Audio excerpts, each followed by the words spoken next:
cepat artinya jam yang cepat, begitulah seterusnya. Begitu pula nama-nama Allah yang diurai menurut sifat-sifat yang ada padanya, seperti Rahman artinya Allah yang pengasih, Ar-Rahim artinya Allah yang penyayang, dan seterusnya.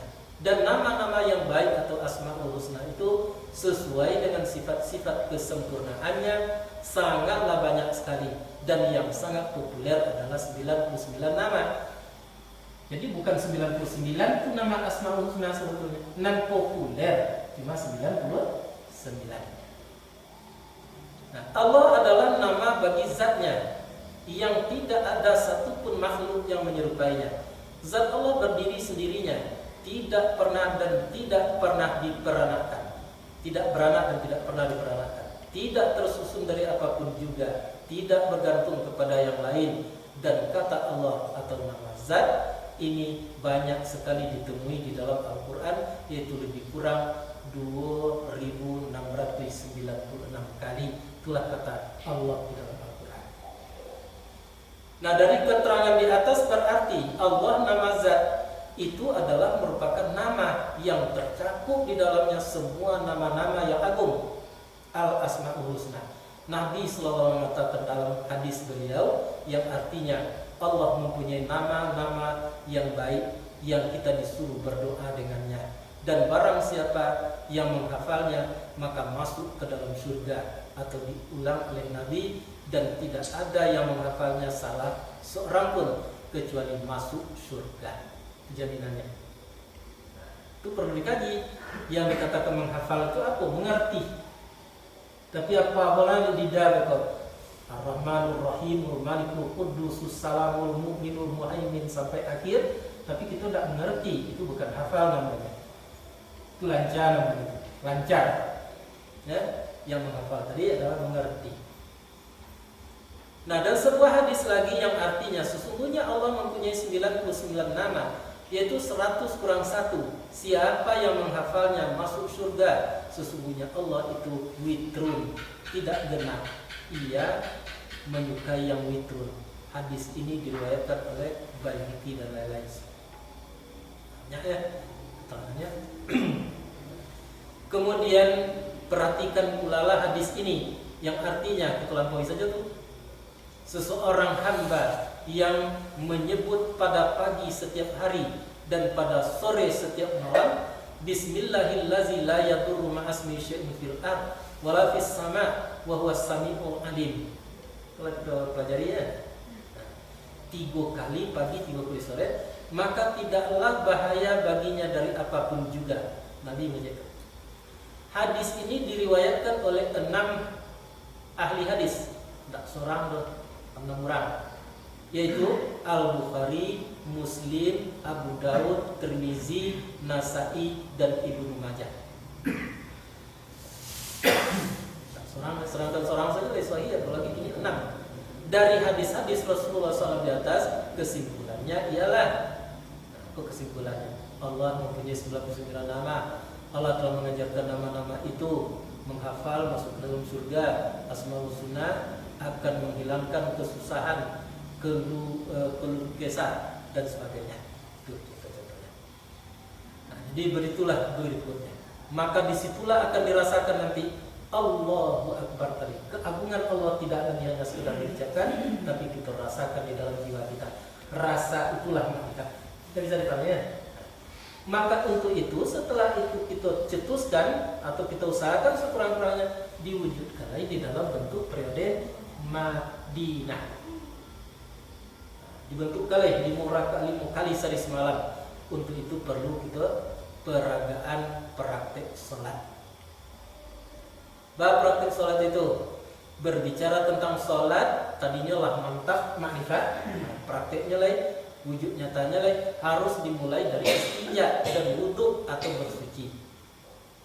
Jangan sekali-kali kita memandang bahwa sholat itu hanya sebatas mulai berdiri betul sampai salam, tidak. Itu sholat, yang menentukan sholat itu adalah mulai dari istinja, wudhu. Nah, yang tata caranya itu tidak ada lain yang tak tahu umat Islam itu barangkali. Ya. Karena suci adalah syarat sahnya sholat. Ya, beristinjaklah Anda dengan benar, yaitu membuang segala najis, baik rupa, rasa dan baunya. Kemudian berwudulah dengan benar. Sebelum berwudu, bersihkan dulu kaki, tangan dan lubang hidung dengan air yang suci. Bersihkan dulu. Ada ulama yang mengatakan itu wajib loh. Tapi yang banyak ulama itu mengatakan itu sunat muakkad. Kita tidak perlu, tapi kita penting, perlu di kita itu. Dialah kata sunat kok karena hukumnya. Nah setelah itu basuhlah muka Anda dengan pelan-pelan sambil berniat, jangan menggului, dengan sadar gitu. Kalau Imam Syafi'i mengatakan seolah-olah di waktunya membasuh muka tadi dia anggap seolah-olah berguguran segala dosa yang ada pada muka. Nah, mengapa muka terlebih dahulu? Karena di muka kalau banyaknya pintu-pintu salah tadi. Ya, mata pintu salah yang terbanyak, telinga paling banyak salahnya, hidung paling banyak salahnya, otak paling banyak salahnya, apalagi mulut asal berbicara kadang-kadang salah. Basuhlah muka tadi. Basuhlah tangan sampai membasahi kedua mata siku. Jangan sampai tidak terbasuh mata siku. Basuh sampai kedua mata siku. Sapulah kepala dengan air, ya, air yang baru yang membasahi tangan. Yang biasanya air baru yang membasahi tangan, sapulah kepala dengan itu. Perlu diingat yang disuruh sapu tadi kepala bukan rambut. Rambut itu benda mati itu. Ya, sebelum tertancap ke dalam itulah yang benda hidup, tetapi pada hakikatnya tidak punya roh. Itu makanya tidak ada tentu dia buat biji Allah itu. Semua dia kuku. Nah, setelah itu basuhlah tangan sampai membasahi dua mata siku. Nah, kemudian sapulah kepala dengan air yang baru yang membasahi tangan. Kemudian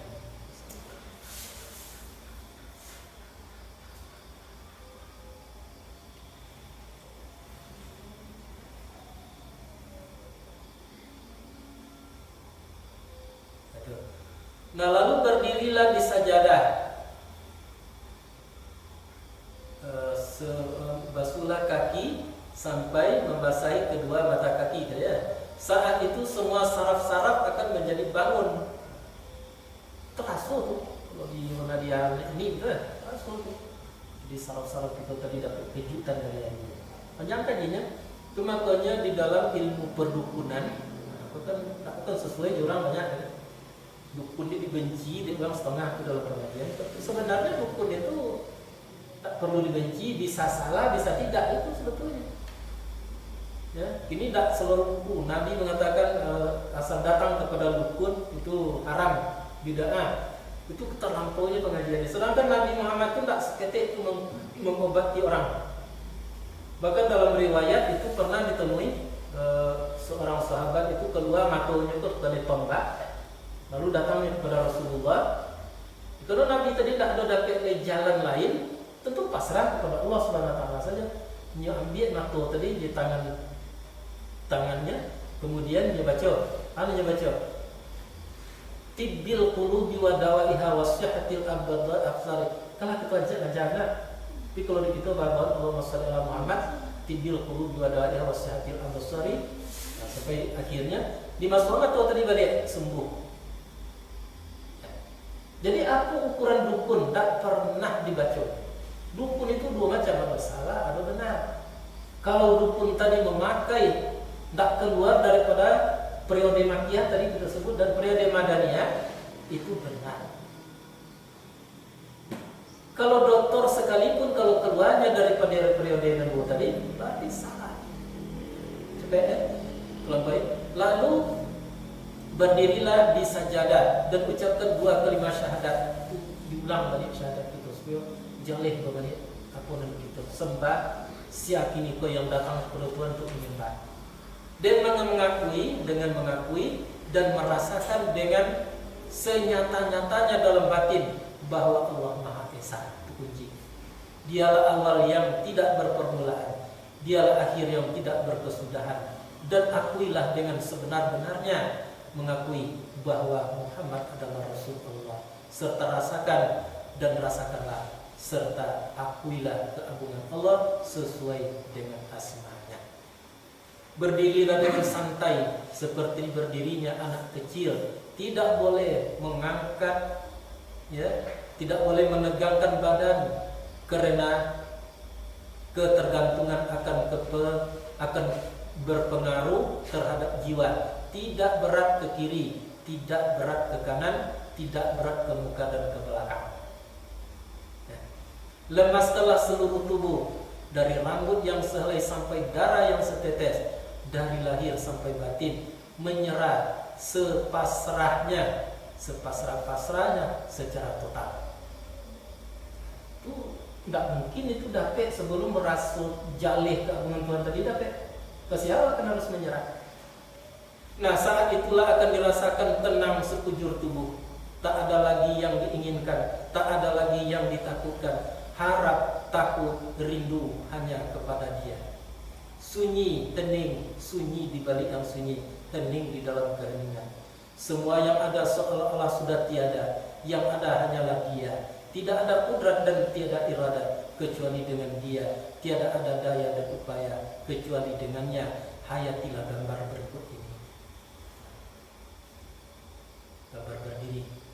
Saat ini sadarilah bahwa Anda sedang berada dengan Yang Maha Agung, Zat yang berdiri sendirinya, tidak serupa dengan apapun juga. Laisa kamitslihi syai'un. Sifat yang tidak berbatas, asma yang tiada berhingga, af'al yang tiada berbanding. Itu kita bertemu, bukan dengan raja sembarang raja. Kemudian angkatlah tangan pelan-pelan sampai sejajar dengan bahu, ibu jari sejajar dengan anak telinga, jari jemari jangan direnggangkan dan jangan pula dirapatkan. Biarkan ia apa adanya. Tarik siku arah ke belakang, ke atas. Tarik sedikit ke belakang, seolah-olah dada terbuka lebar. Tadi isyaratnya selalu terbuka, langsung terbuka lebar-lebar.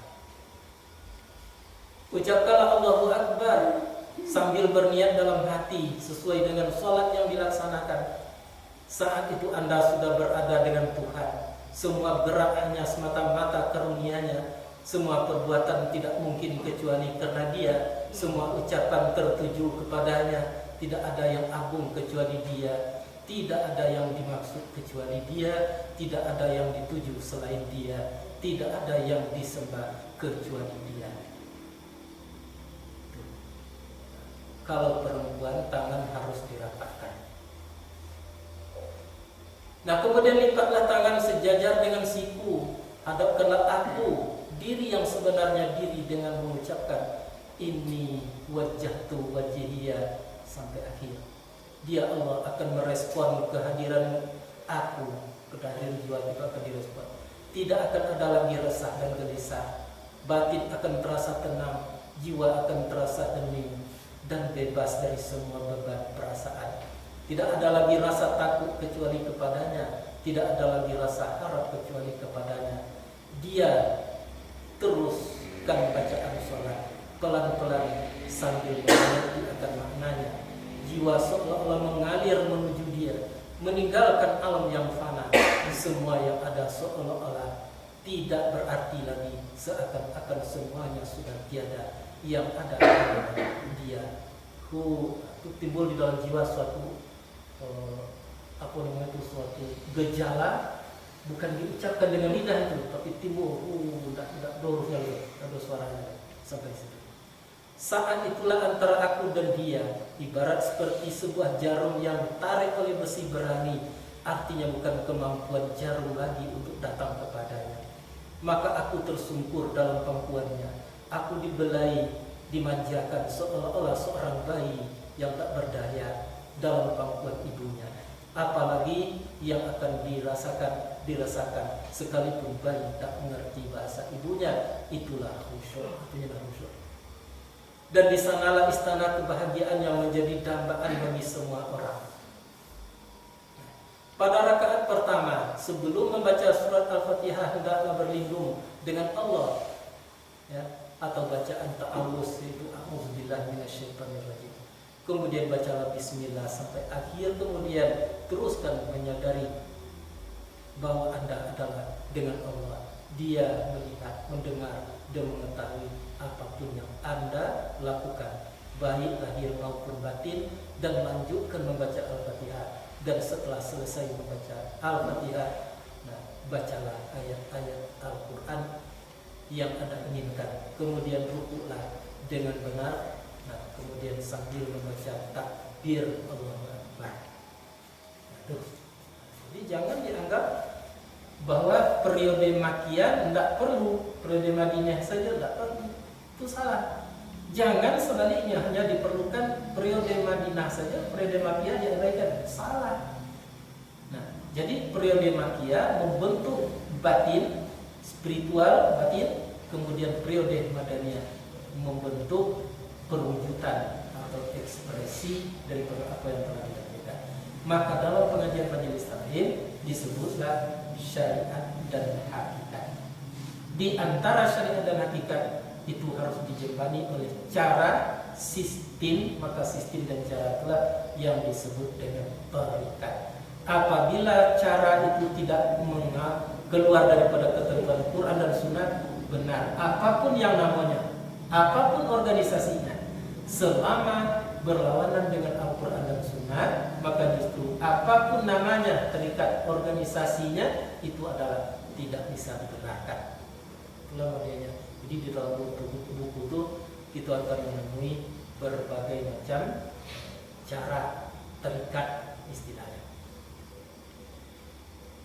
Nah, jadi itulah masjid gunanya untuk membangun manusia di situ. Itulah musalah untuk membangun manusia tentang itu adalah kita.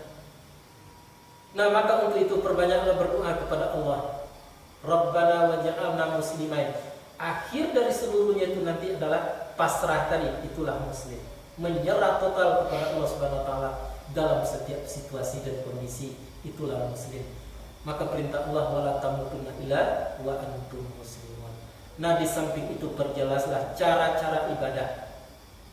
Ya, manasikana, cara-cara haji atau cara-cara ibadah lain. Innaka antat tawwabur rahim, bahwasanya engkau adalah Maha menerima tobat dan penyayang. Dan jangan lupa untuk meminta agar ditumbuhkan di dalam suatu generasi orang yang akan mampu menjelaskan, membacakan, mengajarkan kitab-kitab Allah dan hikmah yang ada di dalamnya. Dan barang siapa yang tidak ada yang membenci agama Ibrahim kecuali orang bodoh, jelas ya. Jadi bodoh kalau tidak mau mempelajari itu. Dan semuanya kami sudah memilihnya pada dunia, dan bahasanya pada akhirat Ibrahim itu termasuk kepada orang yang saleh. Ingatlah ketika berkata baginya Tuhannya, tunduklah kamu, muslimlah kamu. Berkata ia, kami sudah tunduk, aku sudah tunduk. Tunduk itu hanya tertuju kepada Tuhan sekalian alam. Kalau panjang mungkin di kesempatan lain, mudah-mudahan dapat kita ambil kesimpulan mana yang salah tentu dari kita sendiri dan yang benar itu adalah dari Allah Subhanahu wa taala. Assalamualaikum warahmatullahi wabarakatuh.